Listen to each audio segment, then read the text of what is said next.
gabadhe jawaabta sinas maxay damar dii saas idoo tahay weli dambiga ku saddex jira way saxan tahay ninku waa loo wada baahan yahay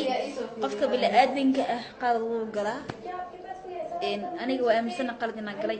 ilaahayna iga soo hanuuniyo kuma dhahay fanka dambi maahan fanka waa dambi habeen oo dambi yahay maalin oo dambi yahay sheekay ku nacday laakiin aniga insha Allah mar dhow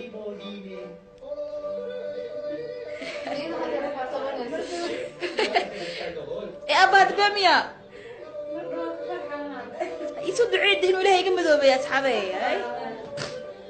يا أصحابته قد كاتي بعنا عقلي في عوافي عن تعوض الليلة قطرتها واشدنتها والله بلا واحد بين وقفك هذا واشدنتها قف كاتب عندك يكون عبا وايا نار بولا الدنيا وقفك هذا لكن